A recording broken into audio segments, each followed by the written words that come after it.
Hello, friends. Salutations mes amis. Aujourd'hui nous allons considérer une question profonde. Qui est Dieu ? Pour ceux qui ne se fient qu'à la sagesse humaine, Dieu est un mystère, simplement une idée qu'ils contestent. Cependant, Dieu dans son amour et sa compassion se révèle gracieusement à ceux qui, à travers les yeux de la foi, sont prêts à voir. Dieu se révèle de deux manières principales. La première est la création. Dans le psaume 19, versets 2 à 4, David déclare ce qui suit. Le ciel raconte la gloire de Dieu, et l'étendue révèle l'œuvre de ses mains. Le jour en instruit un autre jour, la nuit donne connaissance à une autre nuit. Ce n'est pas un langage, ce ne sont pas des paroles, on n'entend pas leur son.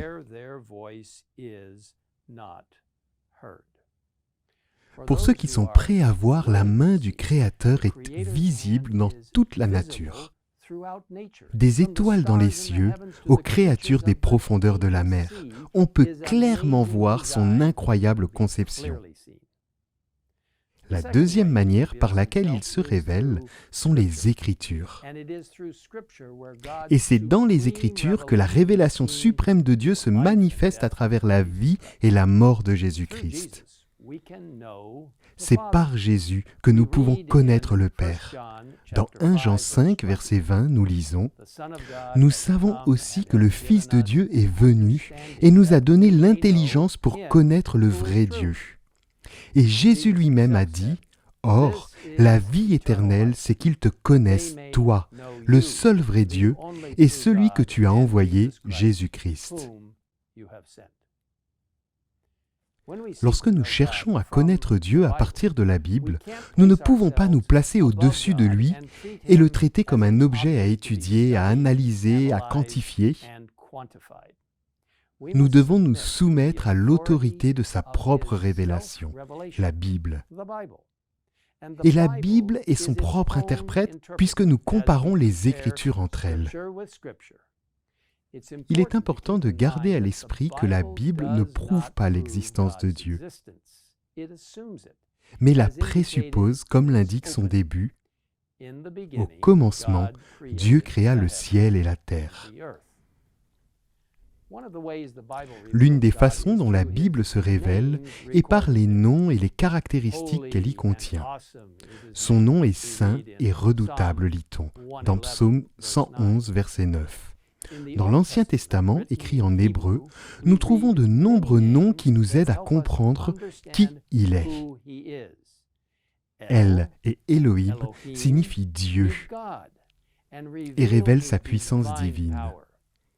Elyon signifie Dieu et haut, et Adonai signifie Seigneur ou Maître. Le nom El Shaddai signifie Dieu est puissant. Le nom Yahweh souligne la nature autonome de Dieu et sa fidélité. Dans le Nouveau Testament, Jésus utilise le nom de Père pour amener à une relation plus étroite et plus personnelle avec Dieu. Les activités de Dieu nous donnent également un aperçu de qui il est. Dans Hébreux 1, verset 3, nous voyons qu'il soutient tout par sa parole puissante. Et dans de nombreux passages, nous le voyons comme notre Rédempteur. Ésaïe 46, verset 11 et Jérémie 29, verset 11 nous rappellent que Dieu fait des plans et selon Ésaïe 46, 10, il déclare dès le début ce qui doit arriver. Il bénit son peuple comme le révèle Deutéronome 15, verset 6. Et il est fidèle et juste pour pardonner les péchés lorsque nous les lui confessons comme promis dans 1 Jean 1, verset 9. L'un des textes les plus révélateurs des Écritures se trouve peut-être dans Exode 34, versets 6 à 10, qui dit « L'Éternel est un Dieu de grâce et de compassion, lent à la colère, riche en bonté et en vérité. Il garde son amour jusqu'à 1000 générations. Il pardonne la faute, la révolte et le péché. mais il ne traite pas le coupable pour innocent. Notre Dieu est un Dieu de miséricorde et de justice. Dieu existe par lui-même, car il a la vie en lui-même, comme nous le lisons dans Jean 5, verset 26. Il est omnipotent et omniscient, connaissant la fin dès le début, étant l'alpha et l'oméga, comme l'indique Apocalypse 1, verset 8. Dieu est omniprésent, transcendant l'espace et le temps, et pourtant il est pleinement présent partout et à tout moment, comme l'affirme Psaume 139, verset 7 et Hébreux 4, verset 13. Dieu est tout-puissant, et rien n'est impossible avec lui. Il est immuable et parfait. Je suis l'Éternel, je ne change pas, déclare-t-il dans Malachie 3, verset 6. Les Écritures révèlent que, bien qu'il n'y a qu'un seul Dieu, il existe une pluralité au sein de la divinité. En fait, le deuxième point doctrinal de l'Église adventiste du 7e jour affirme « Il y a un seul Dieu, Père, Fils et Saint-Esprit. » Unité de trois personnes coéternelles. Dieu est immortel, omnipotent, omniscient, souverain et omniprésent. Il est infini et dépasse la compréhension humaine. Cependant, il peut être connu au travers de sa révélation. Il est pour toujours digne d'être invoqué, adoré et servi par toute la création. Examinons brièvement ce que les Écritures disent de la divinité. Dans le livre de la Genèse, nous entendons Dieu se référer à lui-même au pluriel à plusieurs reprises. Dans Genèse 1, 26, Dieu déclare « Faisons l'homme à notre image ». Dans Genèse 3, 22, il dit « Voilà que l'homme est devenu comme l'un de nous pour la connaissance du bien et du mal. » Dans Genèse 11, verset 7, nous entendons Dieu dire « Allons, descendons ». Certaines références font spécifiquement référence au Saint-Esprit, comme dans le récit de la création où nous lisons dans Genèse 1, verset 2, « L'Esprit de Dieu planait au-dessus de l'eau ». Et dans Ésaïe 48, 16, nous voyons les trois personnes de la divinité où nous lisons « Et maintenant, le Seigneur, l'Éternel, le Père, m'a envoyé moi, le Fils, avec son Esprit, le Saint-Esprit. » L'incarnation de Jésus est un bel exemple de la manière dont les trois personnes de la divinité travaillent en étroite collaboration. Le Père a donné son Fils, le Christ s'est donné lui-même, et l'Esprit a donné naissance à Jésus. Chaque personne de la divinité était présente lors du baptême de Jésus, le Père déclarant « Celui-ci est mon Fils bien-aimé, qui a toute mon approbation ». Le Christ se donnant au baptême pour nous servir d'exemple et l'Esprit donnant le pouvoir à Jésus en descendant sur lui sous la forme d'une colombe. Peu avant sa mort, Jésus a promis d'envoyer le Saint-Esprit comme une aide et a ordonné à son Église de baptiser au nom du Père, du Fils et du Saint-Esprit.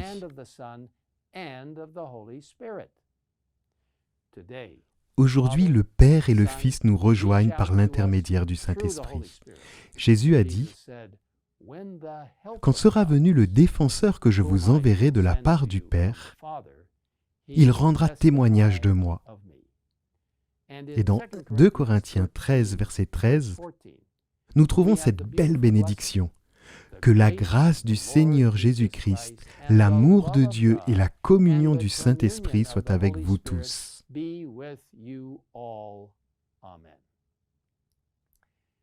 Vous savez, mes amis, l'eau est une substance intéressante. Elle peut dévaler des chutes d'eau spectaculaires, remplir des lacs et des rivières qui se jettent dans une mer puissante. Elle peut être gelée à l'état solide, se transformant en glace qui recouvre les pôles de la Terre. Elle peut être sous forme de vapeur. Qu'elle soit froide, ou chaude, 3 états, liquide, solide et gazeux. Et pourtant il s'agit d'une seule et même substance, l'eau. Peut-être que Dieu est un peu comme ça. Nous ne pouvons pas désigner tout ce qui concerne Dieu de manière absolument certaine. Mais peut-être qu'il est un peu comme ça. Un seul Dieu, et pourtant 3 personnes distinctes, avec des caractéristiques et des rôles uniques, tous travaillant ensemble pour sauver autant de personnes que possible pour l'éternité. Ellen White nous dit, « Il y a 3 personnes vivantes dans la triade céleste. Au nom de ces 3 grandes puissances, le Père, le Fils et le Saint-Esprit, ceux qui donnent leur adhésion au Christ avec une foi vivante sont baptisés. Et ces 3 puissances coopéreront avec les sujets obéissants du Roi céleste, dans leur effort pour vivre la vie nouvelle en Christ. » Quelle belle promesse! Si vous souhaitez en savoir plus sur qui est Dieu, vous trouverez de nombreuses ressources utiles sur adventist.org/beliefs. Quel réconfort de savoir qu'il y a vraiment un Dieu dans le ciel qui nous aime, qui est mort pour nous, qui nous réconforte et nous guide, et qui, un jour très proche, reviendra pour nous emmener vivre pour toujours avec lui. Remercions-le ensemble. Père Céleste, merci pour la merveilleuse façon dont tu travailles si étroitement avec Jésus le Fils et le Saint-Esprit, en tant que tête divine, 3 en 1.